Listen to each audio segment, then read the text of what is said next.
Hi again. So we've got a classic Spanish wine to taste right now. It's a Priorat by a winemaker called Mark Ripoll and his winery Cal Batllet. This is their Llum de Lena from Gratalops. Pronunciation of some of these Spanish words maybe isn't the best, but Gratalops is a village in the Priorat region. Llum de Lena is the light of Elena, so that's Mark Ripoll's youngest daughter. So light of their life, I suppose, like as a lot of youngest ones are in people's families. So 2014 vintage Priorat is located in the northeast of Spain, just sort of south of Barcelona, a little bit inland. So it sort of rose to prominence maybe 10, 15 years ago, maybe more. It was relatively unknown until that point.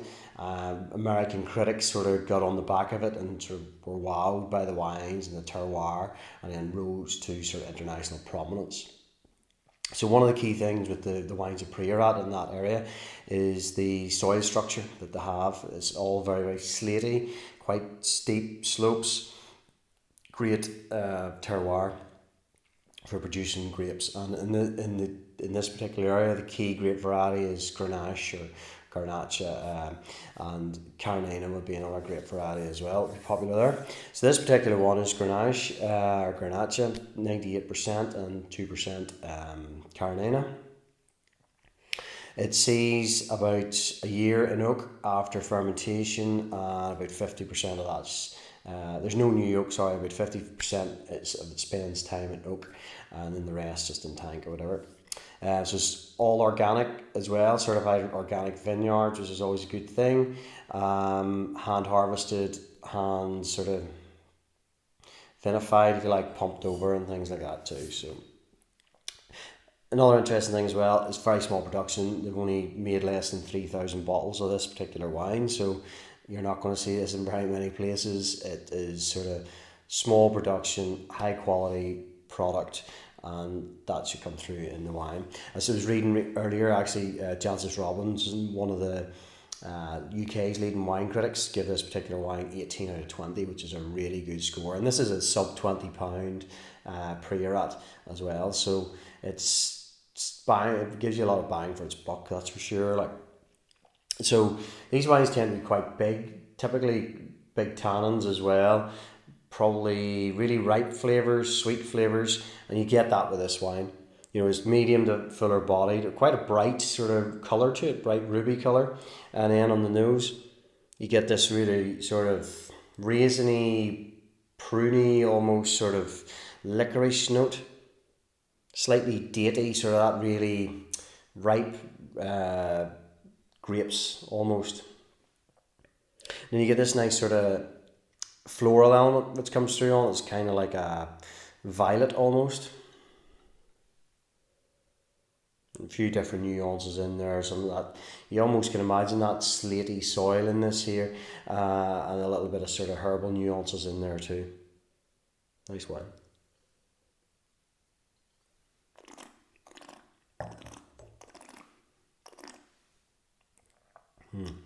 What I liked about this wine really was that on the entry to the palate, this sort of has that sweetness of fruit to begin with, and gives this lovely silky texture to it.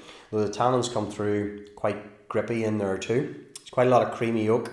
You know, the oak is quite obvious on this, but as the wine finishes out, the fruit overtakes the oak again, and it becomes really quite well balanced. Now these are quite big wines in terms of alcohol, typically as well. Whew, I didn't realise this is quite just so big. 16% alcohol. Now you would not believe, I was thinking maybe 14.5 to be perfectly honest.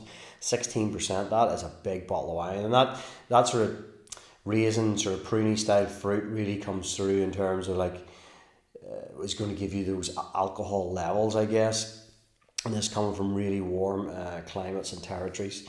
But saying that, it's a big wine alcohol wise, but it doesn't feel it at all on the palate. It's so well integrated with the oak and with the fruit. It's a really lovely bottle of wine. Now, Priorat for me often has flattered to deceive a little bit. I just haven't jumped on it with the hype that a lot of the other people have, I suppose, or maybe some of the critics. I don't know, maybe just haven't been drinking the right ones, I guess. But this is one of the very few first ones that I've drank or had that I would have to say is a really good bottle of wine. It really ticks the box for me in terms of what I would like out of a bottle of wine. It's got a bit of complexity, it's got the structure, it's got balance in there. Big bottle of wine, as I say. You're having some sort of steak, you're having some sort of chorizo or something, those smoky paprika flavours that the Spanish are famous for, their paellas and things like that. It would work a treat, so it would. Like, but it's a wine to share at this strength. It's 16%. It's not going to be for everybody, but it's definitely one worth a go. So done a really nice job there. There are others in Mark Ripoll's range, but this is really standout one, I think, for where it sits price wise. So that's the Cal Batllet from Mark Ripoll, is Llum de Lena Priorat from 2014. Remember, KWMY.com, place for just matters. Cheers.